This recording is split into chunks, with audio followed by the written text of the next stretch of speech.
မင်္ဂလာပါရှင်ပိတ်ရက်လေးမှာတော့ကြာစံချက်လေးချက်စားဖြစ်လို့ပြန်လဲဝေငှတာဖြစ်ပါတယ်ကြာစံချက်ချက်တဲ့အခါမှာတော့ကြာစံချက်ထဲကကြက်ရိုးကိုကိုက်ရတာတော့အကြိုက်ဆုံးပါပဲရှင်ဒါကြောင့်မို့လို့ကြက်ပေါင်း2ပေါင်နဲ့ကြက်ရိုး1ရိုးအသုံးပြုထားပါတယ်ရှင်ကြက်ရိုးပြုတ်တဲ့အခါမှာတော့စားဆရင်ငပြာရည်နဲ့စပလင်အနှဲငယ်ထည့်ပြီးကြက်ရိုးနူးတဲ့အထိပြုတ်ပေးရမှာဖြစ်ပါတယ်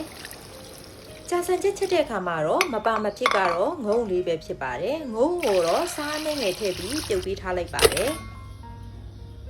မိုးကြောင်အသားတူပန်းကြောင်ပဲလိမ့်နဲ့ကြာစံတို့ကိုတော့ရေစိမ်ထားလိုက်ပါတယ်ရှင်မိုးကြောင်ကိုတော့ကျမကတော့2မျိုးအသုံးပြုထားပါတယ်မိုးကြောင်ကိုတော့တဲပါနိုင်တာမို့လို့ရေသေးချဆေးဖို့လိုပါတယ်ရှင်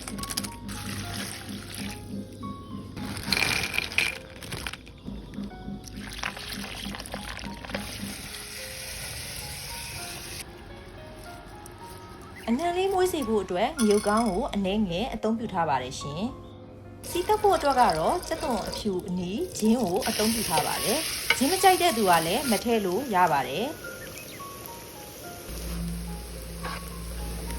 ပြုတ်ပြီးသားကြက်သားတွေကိုတော့ထွင်ပြီးစီးတက်ပေးရမှာဖြစ်ပါတယ်စက်သွန်နီးကြိုက်တဲ့သူကလည်းစက်သွန်နီးထည့်နိုင်ပါတယ်ရှင်မကြိုက်တဲ့သူကလည်းမထည့်လို့ရပါတယ်စီးတက်ပြီးတဲ့အခါမှာတော့မိမိစိတ်ကြိုက်ရေးထည့်ပြီးဟင်းအိုးကိုနာနာဆူအောင်တည်ပေးရမှာဖြစ်ပါတယ်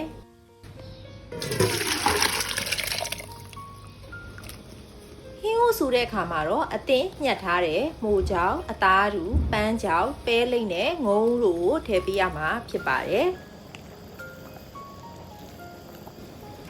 အရသာအတွက်ကတော့စားဟင်းသီးဟင်းရွက်မှုန့်နဲ့ငပြာရည်တို့ကိုမိမိစိတ်ကြိုက်ထည့်ပေးလိုက်ပါရှင်အရသာတွေထည့်ပြီးသွားရင်တော့ဟင်းအိုးကိုစူအောင်ပြန်တည်ပေးရမှာဖြစ်ပါတယ်ဟင်းအိုးစူတဲ့အခါမှာတော့ဟင်းအိုးထဲမှာထည့်ထားတဲ့မိုးကြောင်ပဲလိမ့်အသားတို့တွေကပွာလာနိုင်တာမို့လို့အိုးကြီးဖို့တော့လိုပါတယ်ရှင်ကျမကတော့တအိုးချက်တာဟင်းအိုး2အိုးရပါတယ်ရှင်နောက်ဆုံးမှာတော့ကြာစံလေးထည့်ငရုတ်ကောင်းမုတ်လေးထည့်ပြီးအသင့်စားသုံးလို့ရပါပြီရှင်ချက်သွန်နီနနံပင်တမယာသီးနဲ့ငရုတ်သီးမှုတ်တို့ကိုမိမိစိတ်ကြိုက်ထည့်ပြီးအားရပါရစားသုံးလို့ရပါပြီရှင်စားကြပါအောင်ရှင်အားလုံးကိုကျေးဇူးတင်ပါတယ်